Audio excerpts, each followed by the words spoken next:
চারদিকে হলুদ সূর্যমুখীর হাসি আর সবুজ পাতার মুগ্ধতা।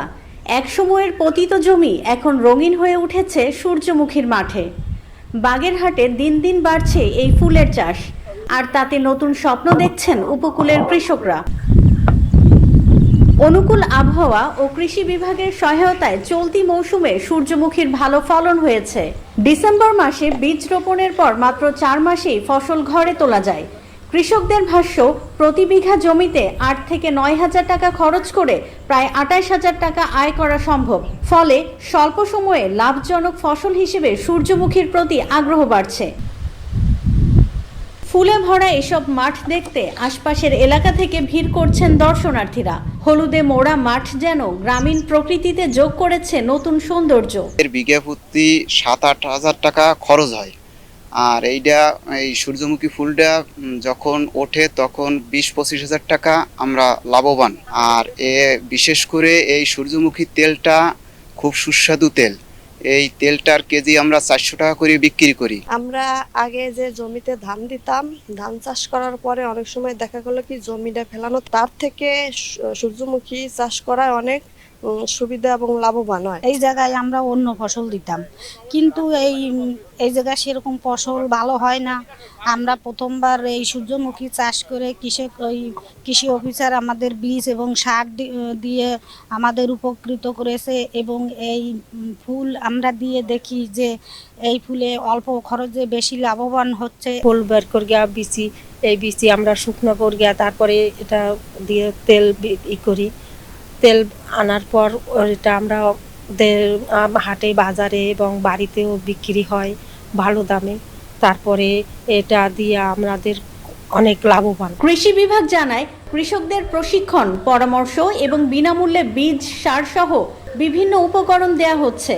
পাশাপাশি মাঠ পর্যায়ে নিয়মিত তদারকিও করা হচ্ছে, যাতে আরো বেশি কৃষক সূর্যমুখী চাষে এগিয়ে আসেন। কৃষি সম্প্রসারণ অধিদপ্তরের উদ্যোগে প্রায় 65 হেক্টর জমিতে সূর্যমুখী চাষ হয়েছে, যেটা গতবারের তুলনায় প্রায় 30 হেক্টরের থেকে বেশি। সুতরাং আমরা আশা করছি এবার সূর্যমুখীর উৎপাদন ভালোই হবে। আমরা এবছর যে সূর্যমুখীর ফলন যা দেখা যায়, তাতে আমাদের এবছর 2 থেকে 2.5 টন হেক্টরে উৎপাদিত হবে বলে আমরা আশা করছি। এবং ভবিষ্যতে এই সূর্যমুখীর চাষ আরও বেশি সম্প্রসারিত হবে বলে আমরা বিশ্বাস করি। এবং আমরা কৃষি সম্প্রসারণ অধিদপ্তর পুনর্দনা প্রদর্শনী স্থাপনের মাধ্যমে কৃষকদের বীজ এবং সার সহায়তা আমরা দিয়েছি, এবং এই কার্যক্রম ভবিষ্যতেও অব্যাহত থাকবে।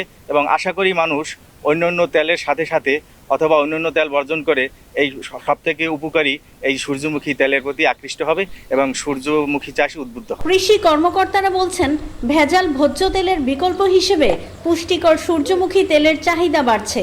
সেই চাহিদা পূরণে জেলার উৎপাদন বাড়ানোর পাশাপাশি ভবিষ্যতে বাইরে বাজারজাতেরও পরিকল্পনা রয়েছে। বাগেরহাট জেলায় কৃষি সম্প্রসারণ অধিদপ্তরের সূর্যমুখীর আবাদের লক্ষ্যমাত্রা ছিল 530 হেক্টর।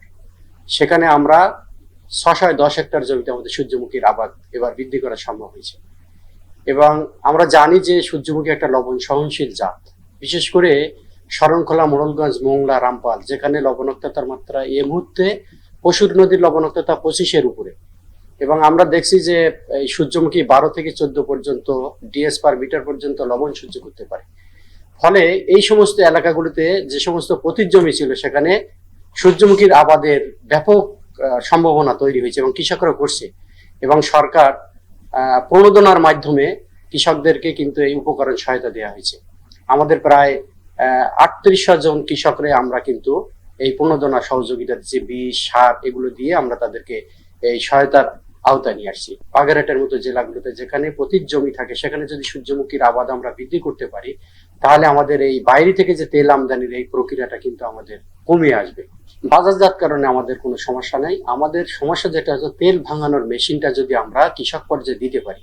যদিও তেল জাতীয় ফসলের উৎপাদন বৃদ্ধি বলে একটা প্রকল্প আছে, আমাদের এর আগের অর্থ বছরে সিসিএপি বলে একটা প্রকল্প ছিল, ক্লাইমেট চেঞ্জ যে প্রকল্প। এই দুটো প্রকল্পের আওতায় আমাদের এই অঞ্চলে 2টা মেশিন আছে বাগেরহাট জেলায়। বাট আমরা যে এই জেলার প্রত্যেক কৃষকের কাছাকাছি গ্রুপ করে যদি আমরা এই মেশিনগুলো দিতে পারতাম, তাহলে ওরা এই মেশিনের মাধ্যমে তেলগুলো ভাঙে নিজেরা ভক্ষণ করতো, প্লাস বাগেরহাটের চাহিদা মিটে দেশের চাহিদা তারা মিটাতে পারতো। এবার বাগেরহাট জেলায় 610 হেক্টর জমিতে সূর্যমুখী চাষ করেছেন 3,800 কৃষক। লাভজনক হওয়ায় আগামীতে এ চাষ আরও বাড়বে বলে আশা করছেন সংশ্লিষ্টরা। Next level, well done. Side by side fridge.